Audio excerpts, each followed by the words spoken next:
Now we will discuss about the types of coal in this session. First of all, we will do a comparative study of various types of coal, and then we will do the detailed study of these. There are four types of coals present basically. First one is peat, lignite, bituminous, anthracite, and these coals are transformed by the wood. तो इस तरह से हमने देखा कि would say transformation के द्वारा हमें चार तरीके के कोल प्राप्त होते हैं। तो फर्स्ट स्टेज जो ट्रांसफॉर्मेशन की है वुड से, वो है पीट। तो सबसे पहला जो कोल जो ट्रांसफॉर्म्ड होकर वुड से हमें मिल रहा है वो पीट होता है। देन लिग्नाइट, और लिग्नाइट से ट्रांसफॉर्मेशन के द्वारा बिटुमिनस, और बिटुमिनस के ट्रांसफॉर्मेशन के द्वारा हमें एंथ्रासाइट कोल प्राप्त होता है। और इस तरह से इन सभी चारों कोल की हम कार्बन कंटेंट्स कितने, उसके सारे जो कंपोजिशन है उसके बारे में हम कंपैरेटिव स्टडी करने वाले हैं। तो जैसे कार्बन कितनी परसेंट में है या कंटेंट्स कितने हैं कार्बन के, देन हाइड्रोजन, ऑक्सीजन, नाइट्रोजन, ऐश, मॉइस्चर कंटेंट्स कितने हैं, और इन सब से कोल से कितनी ऊष्मीय मान हमें प्राप्त हो रहा है उसके बारे में अभी हम स्टडी करने वाले हैं। तो फर्स्ट ऑफ ऑल हम देखते हैं कि amount of oxygen, hydrogen, nitrogen जो हैं ऊपर से नीचे आते आते ये सब कम होते जा रहे हैं, मॉइस्चर कंटेंट्स भी कम होते जा रहे हैं। और ये जब कम होते जाएंगे तो ये इनके साथ हम देखते हैं कि प्रोपोर्शन ऑफ कार्बन जो है वो जो है ऊपर से नीचे आने पे बढ़ते जा रहे हैं। तो जो प्रपोर्शन है कार्बन के जो बढ़ने की जो बात है ऊपर से नीचे की, वो इसलिए होते हैं कि ये जो दूसरे एलिमेंट्स हैं उनकी परसेंटेज जो है वो कम होती जा रही है, और इसके चक्कर में ये कार्बन के कंटेंट्स जो हैं वो बढ़ते जाते हैं, या कार्बन के प्रोपोर्शन जो हैं वो ऊपर से नीचे आने पे बढ़ते जाते हैं। उसके बाद हम कैलोरीफिक वैल्यू की बात करें तो हम देखते हैं कि ये किसके ऊपर डिपेंड करता है, डिपेंड ऑन कार्बन कंटेंट्स, कितने कार्बन उसमें प्रेजेंट है उसी के अकॉर्डिंग उसकी कैलोरीफिक वैल्यू होती जाती है। तो जैसे पीट की बात करते हैं तो पीट में सबसे कम कार्बन कंटेंट है, और ऊपर से जैसे नीचे आते जाते हैं तो कार्बन के कंटेंट्स बढ़ते जा रहे हैं। तो उसी प्रोपोर्शन में कैलोरीफिक वैल्यूज जो है ऊष्मीय मान भी पीट की सबसे कम मानी गई है, सबसे कम आती है क्योंकि उसमें सबसे कम कार्बन कंटेंट है। और उसके बाद में धीरे धीरे ऊपर से नीचे आ रहे हैं तो कार्बन कंटेंट्स के कारण कैलोरीफिक वैल्यू जो है वो एंथ्रासाइड की सबसे ज्यादा मानी गई है, क्योंकि उसमें कार्बन कंटेंट सबसे ज्यादा पाए जाते हैं। तो इस तरह से हम कह सकते हैं कि जो कार्बन की जो परसेंटेज है कोल के अंदर वो किसके ऊपर डिपेंड कर रही है, depend on the intensity of heat and pressure on the wood. तो वुड के ऊपर जितनी हीट और जो प्रेशर डाला जा रहा है उसी के हिसाब से इसका ट्रांसफॉर्मेशन अलग अलग स्टेजेस में अलग अलग कोल्स के अंदर होता जा रहा है। और जितना पुराना कोल होगा, जितने डेप्थ में अगर कोल का फॉर्मेशन हो रहा है नीचे, जितना डेप्थ में जाएंगे उतने ही बेटर क्वालिटी का कोल माना जाएगा, उतने ही उसमें कार्बन कंटेंट्स की मात्रा ज्यादा होगी। तो इस तरह से हम कह सकते हैं कि कोल को हमने कार्बन कंटेंट्स के आधार पे चार प्रकार में बांटा है, दैट इज पीट, लिग्नाइट, बिटुमिनस एंड एंथ्रासाइट। और सबसे अच्छी क्वालिटी का हमारा एंथ्रासाइट होगा, बेटर क्वालिटी का, और सबसे वर्स्ट जो है सबसे पुअर क्वालिटी का जिसको हम कह सकते हैं वो है पीट। तो इस तरह से हम इनका वन बाय वन लेते हुए आगे डिटेल स्टडी हम करेंगे। नाउ टाइप्स ऑफ कोल जो हम पढ़ चुके हैं, कितने तरीके के, चार तरीके के कोल होते हैं। तो सबसे पहला कोल हमारा peat, then lignite, bituminous and then anthracite. तो सबसे अच्छी क्वालिटी का हमारा जो कोल था वो अभी हमने पढ़ा था, दैट इज एंथ्रासाइट, और सबसे वर्स्ट क्वालिटी का पीट। तो पीट के बारे में हम फर्स्ट ऑफ ऑल लेते हैं कि पीट का किस तरह से क्या क्या इसमें कंपोजिशन या क्या इस तरह फिजिकल स्टेट रहती है उसके बारे में हम स्टडी करते हैं। पीट is the first stage of transformation from the wood. Would say पहला जो ट्रांसफॉर्म होके कोल बनता है वो हमारा पीट होता है। और पीट जो है it is a jelly like spongy mass. ये स्पंजी मास होता है जिसके अंदर वाटर के जो कंटेंट्स है, मॉइस्चर कंटेंट्स सबसे ज्यादा रहते हैं। It contains large amount of moisture contents, around 90% इसके अंदर पानी रहता है। और ये हम कह सकते हैं कि it is a mixture of water and decade vegetable matter. जो वेजिटेबल प्लांट्स वगैरह जो थे उनके अंदर जो पानी का मेन जो वाटर कंटेंट्स के साथ में मिलके जो बना है, that is it is a mixture of water and decayed matters. इसलिए इसको जो ड्राई करने के लिए हमें it is required to dry for 1-2 months। इसमें पानी का इतना अमाउंट होता है, मॉइस्चर कंटेंट बहुत ज्यादा होते हैं, इसलिए इसको 1 से 2 महीने तक सुखाकर और उसके बाद ही इसको काम में लिया जाता है। इसके अंदर जो कार्बन कंटेंट्स होते हैं कंटेन्स 45-60% कार्बन कंटेंट्स। कार्बन की कंटेंट्स की मात्रा अगर हम कंपेरेटिवली स्टडी देखी थी तो सबसे कम किसमें थी, पीट के अंदर थी। और उसी के हिसाब से जो कार्बन कंटेंट कम है तो इसकी कैलोरीफिक वैल्यू भी सबसे कम होगी, और वो कितनी होती है, 5200 किलो कैलोरी पर किलोग्राम होती है इसकी कैलोरीफिक वैल्यू। और जब इसको जलाया जाता है तो ये बहुत सारा स्मोक देता है, और जलाने के बाद, कंबशन के बाद, पूर्ण दहन के बाद इसमें बहुत ज्यादा अमाउंट जो है वो राख की भी बचती है। इसीलिए हमने इसको सबसे पुअर क्वालिटी का, सबसे वर्स्ट क्वालिटी का माना है। Then next one is lignite. Peat के बाद में जो बनता है stage, intermediate stage formed by the naturally compressed पीट।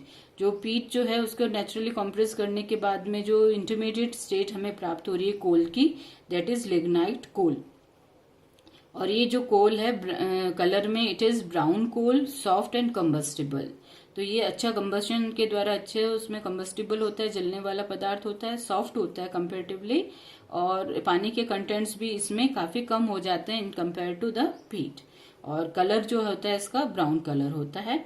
मॉइस्चर कंटेंट्स जो हैं इसके अंदर हाई होते हैं 30-50%, बट लोअर देन द पीट। उसके बाद हम इसको क्या कह सकते हैं कि इसके अंदर कार्बन के कंटेंट्स जो हैं वो 60-75% होते हैं, इसलिए इसको हमने क्या माना, लोअर ग्रेड कोल मानते हैं, due to its relatively heat low. जो कंटेंट जो होते हैं, जो इससे कैलोरीफिक वैल्यू जो इसकी है वो भी कम रहती है, क्योंकि कार्बन कंटेंट्स इसमें कम है, इसलिए इसको हमने क्या माना है, लोअर ग्रेड कोल माना गया है इसको। उसके बाद इसका जो मेन ड्रॉबैक है लिग्नाइट का, इट अंडरगोज स्पॉन्टेनियस कम्बशन। ये जो है इसका स्पॉन्टेनियस कम्बशन जो हम कह सकते हैं कि एक इंटरनल ऑक्सीडेशन प्रोसेस होती है, और जिसके द्वारा जो है बाहर से कोई फ्यूल जो आपके फ्लेम जो है वो अप्लाई नहीं किया गया है, अंदर ही इंटरनल ऑक्सीडेशन के द्वारा ये फायर कैच कर लेती है और क्रिएट एयर। जो इसके अंदर बहुत ज्यादा, इसको हम क्या कहते हैं कि बैड क्वालिटी मानी गई है इसकी, क्योंकि ये मेन ड्रॉबैक है इसका। It creates fire accidents in the mines. Internal oxidation के द्वारा ये स्वयं एक एक्सप्लोसिव सा मिक्सचर बना देता है और फायर जो है बर्निंग स्टार्ट हो जाती है इसकी। तो इस तरह से इसका ये मेन ड्रॉबैक माना गया है। This coal is most harmful to health. Health के लिए भी इसको हार्मफुल माना गया है, क्योंकि जब ये जलता है तो लार्ज स्मोकी फ्लेम देता है और कुछ हार्मफुल गैसेस जैसे सल्फर डाइऑक्साइड है, अपने कार्बन डाइऑक्साइड भी बहुत अधिक मात्रा में देता है। Calorific value of this coal is 6500 kilo calorie per kilogram. और इसको कहाँ यूज में करते हैं, use for steam electric power generation में इसको हम काम में लेते हैं। तो इस तरह से हमने पीट और लिग्नाइट के बारे में स्टडी कर लिया है, दोनों कोल्स के बारे में। और लिग्नाइट से हमें जो कोल प्राप्त होता है on the formation of great pressure and heat, तो lignite will converted into bituminous coal. तो बिटुमिनस कोल जो है अपने किसके द्वारा प्राप्त हो रहा है, लिग्नाइट कोल से प्राप्त होता है। देन इसका जो कलर है that is it is black coal and black with layers of glossy और डल ब्लैक। इसका कलर जो होता है ब्लैक होता है, या हम कह सकते हैं कि ये जो लेयर्स में बनता है कि उसमें एक तो ग्लॉसी लेयर हो गई, फिर डल लेयर हो गई, इस तरह से लेयर्स के अंदर बना हुआ रहता है, चमकीला और डल ब्लैक कलर का होता है। They have a carbon content of 75-90%। तो इसके अंदर कार्बन कंटेंट्स जो हैं 75 से 90% होते हैं, और मॉइस्चर कंटेंट्स और भी कम हो जाते हैं, दैट इज 10-20%। इस तरह से हम इसको बेटर क्वालिटी में मान लेते हैं कंपेयर टू पीट एंड लिग्नाइट।